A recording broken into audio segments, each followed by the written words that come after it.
everyone! Hey! We're back on the beautiful couch. We are. Yes, we are. And as you can see, we have a guest with us today. Hello. Yes, the Mr. Nathan Pinter. Nathan Pinter. Yes. That's me. And where are we? We are at the 1944 museum that he is working on. Yes. So Nathan actually is going to have this amazing museum that's going to be opening. And when did you say that you wanted to? I think realistically it'll be probably mid to late summer. You know, we're still getting things approved. We're still not nonprofit approved. That'll hopefully be forthcoming in the next month or so. Right, because that's not, a quick process. That's right. No. So. That's right. Not at all.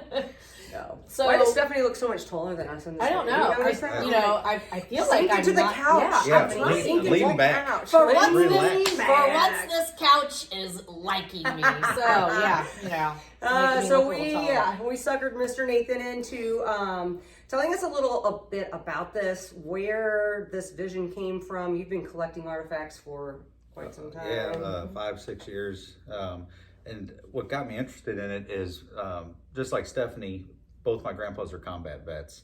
I was lucky enough to have both my grandpa Pender and grandpa Yeager. They served in World War II in a combat role.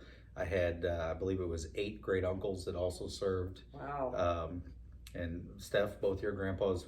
my grandpa Yeager and my grandpa Hillerman. Yep. If you And ha- both if you didn't grandpa catch Yeagers that, are the same. actually, both grandpas. They were brothers. Yep. So yeah. Oh. Yeah, so okay. she also had a bunch of great uncles. I did. Serve as well. A lot of family. Yeah, and we're very proud of it. And somewhere along the line that got me interested in World War II. That's something neither one of my grandpas ever talked about. My grandpa Pender died when I was 11. Grandpa Yeager never talked about it. They didn't want to remember it. They were done with it.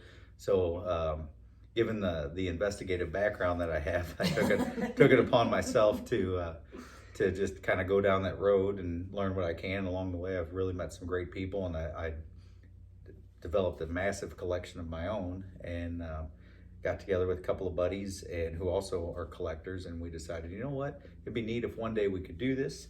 And lo and behold, ML over here, she had some space, and so she's helping us out, and it's wonderful. So. Super excited. We are not going to show you guys anything. No. We're going to leave it all of a surprise, except for Nathan did pick out 2 pieces that we were hoping he'd wear the helmet, but for some reason, it was like, I'm not sure. This sucker is heavy. This is so heavy. And the liner is also probably 80 years old, so you can see it's seen better days. Yeah. And with a head this size, and we don't want to destroy it.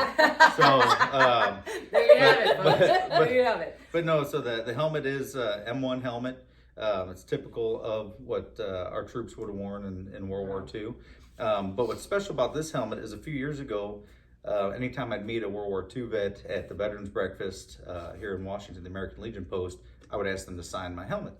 And so I got a number of signatures, and unfortunately many of these gentlemen have now passed. There's still a couple that are around that are on here, but they were all very cordial, very That's awesome. hospitable, and it was interesting because they'd look at the artifacts on my table and you could see it was triggering memories, and they would tell stories, be it fond ones or tragic ones, and it was really interesting to hear them talk and open up, and you would hear family members of theirs say, well, he's never talked about that before. And so I felt truly blessed that they opened up to me to do that. So and that gave me chills. That's awesome. Oh yeah. It's amazing.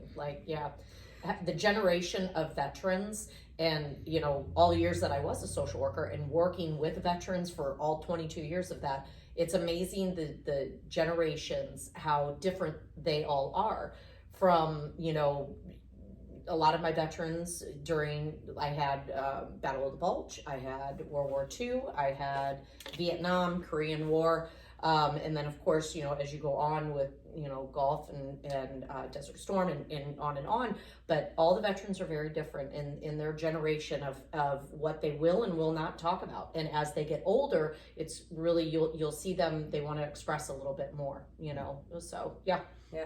Well, and the sentiment when they see, like you said, your artifacts, and it triggers memories and probably stuff that they had buried for quite some time, and maybe they hadn't, but just the sentiment of the memories coming up and that part sharing of history. that. Yes. My God. I mean, yeah. So there's a lot of neat artifacts already. You've had a lot of stuff donated, even just from kind of announcing it on Facebook a little bit and putting some stuff out there. Oh yeah, we've had a few people reach out wanting to give their loved ones uniforms to us. Wow. We've gotten a couple helmets donated. People have really been great. I've had another individual, she contacted me yesterday. Her father served at Omaha Beach. She wants to help out. So there's a lot of interest, and a lot of people are out there willing to help. Awesome. We've gotten numerous cases donated, display cases. Quick plug, we need 5 more display cases and 3 male mannequins. And mannequins. Male mannequins. We need 3 male mannequins. And glass display cases. That's right. Has those, and the male mannequins, we would prefer them to be the full size department store ones that actually look human, not the gray alien ones, or the ones that are just a torso.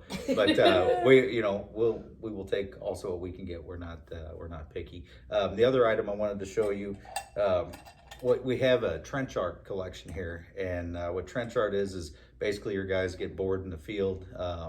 There's a lot of downtime in war, and so they'll pick up an artillery shell or whatever else, piece of wood, carve on it, and they come up with different things. The item I have here is actually a canteen cup that belonged to a French soldier who was taken prisoner of war by the Germans, and he has his, I don't know if we can see it on the camera, I'll lean in. He has his name there at the top and the different battles he was in. On the side, he has his date when he was taken capture. And then on this side, he has his unit number. So unfortunately, I don't have a first name. I just have the last name of Fiardo. Talking to a friend of mine who's a researcher in France, he said that last name is very common in northern France. But this will be on display here along with numerous other shells and artifacts. There's a lot already, and he's just really beginning. So it's amazing how much you already have in here. But we want to keep it, kind of like to us for right now, because we want people to come in to look at it. This would be amazing to have, field trips and just people coming in and reminiscing and looking and understanding and learning. So, understand what they went through. Yes. I mean, it's very, very different, war back then and compared to war now, for that matter. Yeah. Not to say it was worse or better, or it's just very different. Yeah.